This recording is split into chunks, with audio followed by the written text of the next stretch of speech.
السلام علیکم، میں ہوں یسرا شاہد اور آپ دیکھ رہے ہیں مشرق ڈیجیٹل کا نیوز بلیٹن۔ اور میں ہوں محمد شیخ وینس۔ ہم اپنے نیوز بلیٹن میں شامل کریں گے لاہور سمیت پاکستان بھر سے خبریں اور رپورٹس۔ دیکھتے ہیں اب تک کی ہیڈ لائنز۔ بھارتی آبی جارحیت سے نپٹنے کے لیے دریائے چناب پر ڈیم بنانے کا فیصلہ۔ اشفاق احمد خلیل وفاقی سیکرٹری اطلاعات و نشریات تعینات، نوٹیفیکیشن جاری کر دیا گیا۔ رینالہ خرد کا ایک اور بہادر سپوت وطن پر قربان، طاہر اقبال کی نماز جنازہ جعفر اسٹیڈیم میں ادا کی گئی۔ ڈپٹی کمشنر خوشاب کی زیر صدارت ڈسٹرکٹ کوآرڈینیشن کمیٹی برائے نیشنل ایکشن پلان کا اجلاس منعقد۔ حافظ آباد میں پارکوں، گرین بیلٹس اور دیگر مقامات کی تزئین و آرائش کا کام جاری، دیواروں اور درختوں پر دیدہ زیب رنگ و روغن کر دیا گیا۔ منڈی بہاؤدین میں ون ڈش اور میرج ایکٹ کی خلاف ورزی پر مختلف میرج ہالز اور مارکیز کو بھاری جرمانے آئے۔ پھول نگر میں خواتین کو یرغمال بنا کر لاکھوں کی نقدی اور زیورات لوٹ لیے گئے۔ پشاور زلمی اور کوئٹہ گلیڈیٹرز نے فرنچائز معاہدے کی 10 سال کے لیے تجدید کر دی۔ سینئر اداکارہ سعدیہ امام نے انکشاف کیا ہے کہ ان کی لاپرواہی سے ان کی بیٹی کی طبیعت متاثر ہوئی۔ اب بڑھتے ہیں ان خبروں کی تفصیل کی جانب، لیکن اس سے پہلے ایک بریک۔ مشرق سے ابھرتے ہوئے سورج کو ذرا دیکھ۔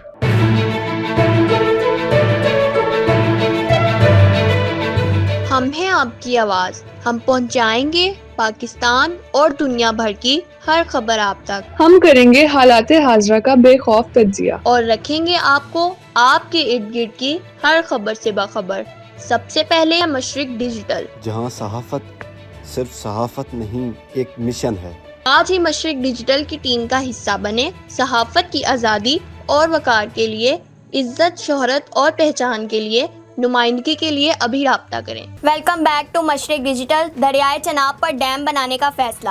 سینیٹ کی قائمہ کمیٹی آبی وسائل کا اجلاس۔ کمیٹی کو بریفنگ دی گئی کہ بھارت کی آبی جارحیت سے نپٹنے کے لیے دریائے چناب پر ڈیم بنانے کا فیصلہ کیا گیا ہے۔ سینیٹر شہادت ایوان کی زیر صدارت سینیٹ کی قائمہ کمیٹی برائے آبی وسائل کا اجلاس ہوا، جس میں کمیٹی کو بریفنگ دیتے ہوئے بتایا گیا ڈیم کی فیزیبلٹی اسٹڈی مکمل ہو چکی ہے، PCV-1 تیاری کے مراحل میں ہے۔ 820 ارب روپے کا قومی فلڈ پروٹیکشن پلان مشترکہ مفادات کونسل سے منظوری کا منتظر ہے۔ سینیٹ کمیٹی نے صوبوں کو فوری طور پر دریاؤں پر تجاوزات مکمل طور پر ہٹانے کی ہدایت کر دی۔ چیئرمین کمیٹی نے پنجاب اور سندھ سمیت دریاؤں کے راستوں سے تجاوزات کے خاتمے کو یقینی نہ بنانے پر سخت برہمی کا اظہار کیا۔ انہوں نے کہا کہ اگر اگلے مونسون سے قبل یہ تجاوزات نہ ہٹائی گئیں تو یہ مجرمانہ فعل ہوگا۔ وابڈہ حکام نے کمیٹی کو ملک بھر میں واٹر فلو کی نگرانی اور سیلاب سے قبل وارننگ سسٹم کے لیے نصب کیے جانے والے ٹیلی میٹری سسٹم پر بھی آگاہ کیا گیا۔ وزارت اطلاعات کے سینئر افسر اشفاق احمد خلیل وفاقی سیکرٹری اطلاعات و نشریات کے عہدے پر تعینات۔ وزیر اعظم شہباز شریف کی منظوری کے بعد نوٹیفیکیشن جاری کر دیا گیا۔ اشفاق احمد خلیل اس سے قبل وزارت اطلاعات و نشریات میں ایڈیشنل سیکرٹری کے طور پر خدمات سر انجام دے رہے تھے۔ اشفاق احمد خلیل وزارت اطلاعات میں مختلف اہم ذمہ داریوں پر بھی فائز رہ چکے ہیں۔ رینالہ خرد کا ایک اور بہادر سپوت وطن پر قربان۔ جنوبی وزیرستان میں دہشت گردوں کے حملے میں پاک فوج کے جوان طاہر اقبال شہید ہو گئے۔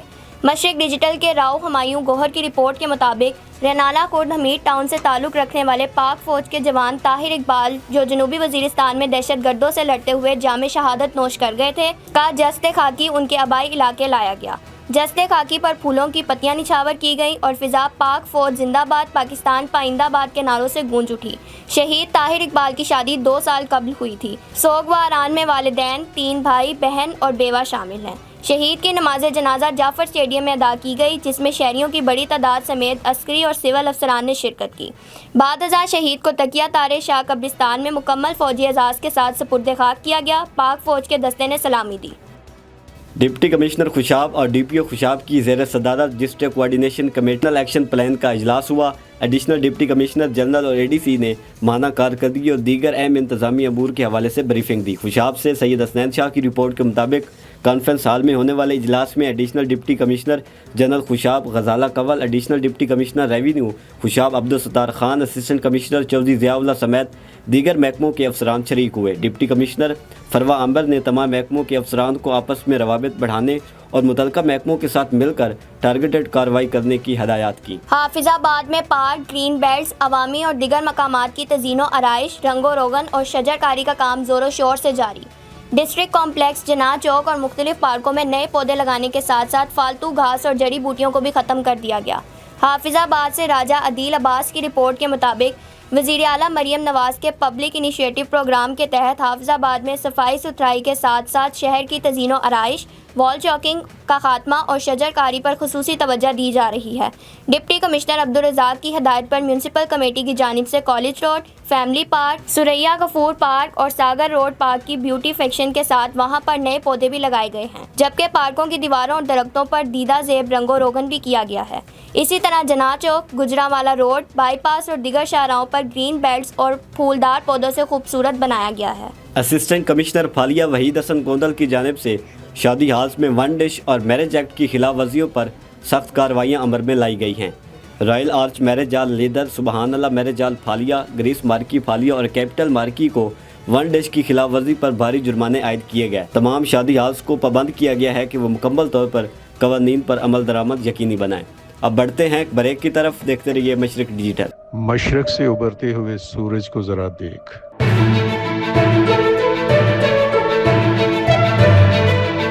ہم ہیں آپ کی آواز، ہم پہنچائیں گے پاکستان اور دنیا بھر کی ہر خبر آپ تک، ہم کریں گے حالات حاضرہ کا بے خوف تجزیہ، اور رکھیں گے آپ کو آپ کے ارد گرد کی ہر خبر سے باخبر۔ سب سے پہلے مشرق ڈیجیٹل، جہاں صحافت صرف صحافت نہیں ایک مشن ہے۔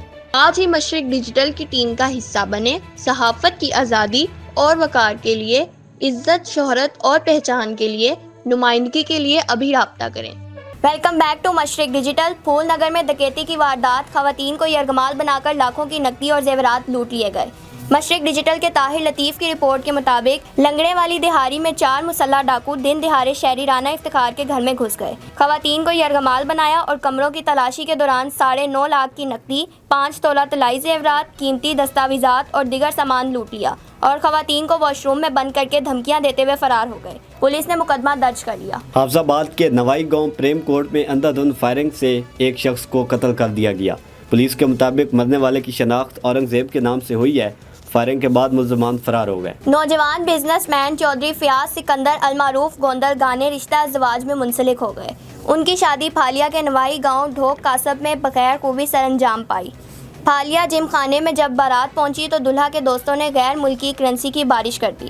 تقریب کے شرکا میں چودھری جنید رضا تارڑ، اوورسیز فیڈریشن چوٹ دھیرا، امتیاز سکندر گوندل، شہباز مظہر گوندل، فخر عباس گوندل، محسن عباس بوسال، اعجاز احمد شاہی، ہاشم مظہر گوندل، دانش رضا تارڑ، ارسلان تارڑ، ملک محسن، شمشیر بوسال، کاشف پرویز اور ندیم اسلم سمیت دیگر شامل تھے۔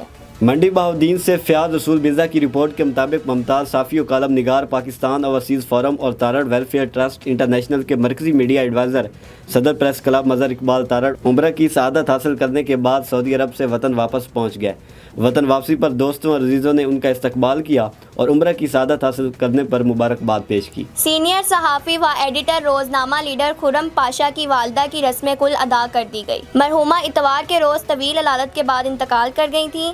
ایجرٹن روڈ پر شب دیگ مارکی میں قرآن خوانی میں گروپ ایڈیٹر مشرق اشرف سہیل، صحافیوں سمیت مختلف طبقہ ہائے زندگی سے تعلق رکھنے والے افراد نے بڑی تعداد میں شرکت کی۔ لاہور قلندرز کے بعد مزید 2 فرنچائز کی PSL معاہدے کی تجدید۔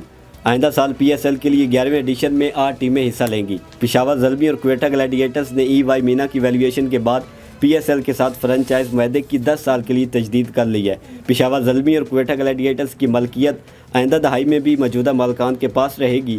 چیئرمین PCB محسن نقوی نے پشاور زلمی اور کوئٹہ گلیڈیٹرز سے معاہدے کی تجدید پر اظہار مسرت کیا۔ مزید 2 ٹیموں کے لیے PCB کی جانب سے ٹینڈرز جاری کر دیا گیا ہے، جس کا حتمی اعلان 6 جنوری 2026 کو ہوگا۔ سینئر اداکارہ سعدیہ امام نے انکشاف کیا ہے کہ ان کی لاپرواہی کی وجہ سے بیٹی کی طبیعت متاثر ہوئی تھی اور اب اس کا ہر سال مکمل چیک اپ کیا جاتا ہے۔ سعدیہ امام نے ایک نجی ٹی وی کے مارننگ پروگرام میں بتایا کہ ان کی بیٹی کی پیدائش 2014 میں جرمنی میں ہوئی تھی۔ بیٹی اگست کے مہینے میں پیدا ہوئی تھی اور ستمبر کے بعد وہاں شدید سردیاں شروع ہو جاتی ہیں۔ اداکارہ نے کہا، بیٹی کی پیدائش پر انہیں مشورہ دیا گیا کہ بچے کو اچھی طرح گرم رکھیں تاکہ اسے سردی نہ لگے۔ اس مشورے پر عمل کرتے ہوئے انہوں نے بیٹی کو بہت زیادہ گرم کپڑے پہنا دیے، لیکن یہ نہیں سوچا کہ گھر میں پہلے سے ہی ہیٹر چل رہا تھا، جس کی وجہ سے کمرہ پہلے ہی کافی گرم تھا۔ اس بد احتیاطی کی وجہ سے بیٹی کو 6 ماہ سے بھی کم عرصے میں شدید بخار ہوا، جو اس کے سر پر چڑھ گیا اور اسے دورے پڑے۔ سعدیہ امام کے مطابق اس دوران بیٹی کی حالت بہت خراب ہو گئی تھی۔ اس کے منہ سے جھاگ نکل رہی تھی اور آنکھیں بھی اوپر اٹھ گئی تھیں۔ اس کے بعد انہیں سمجھ آیا کہ کسی کو بھی بخار میں زیادہ کپڑے کبھی بھی نہیں پہنانے چاہیے، بلکہ کوشش کرنی چاہیے کہ جسم پر کم سے کم کپڑے ہوں اور بخار میں نارمل پانی کی پٹیاں رکھی جائیں، جس سے بخار کم ہوتا ہے۔ سعدیہ امام نے مزید کہا، اب ہر سال بیٹی کا مکمل چیک اپ ہوتا ہے، کیونکہ جن بچوں کے ساتھ ایسا ایک دفعہ ہو جاتا ہے ان کے ساتھ دوبارہ بھی ایسا ہو سکتا ہے۔ خاص طور پر 9 سال کی عمر تک اسے انتہائی نگہداشت میں رکھا گیا۔ اب تک کے لیے اتنا ہی، دیکھتے رہیے مشرق ڈیجیٹل۔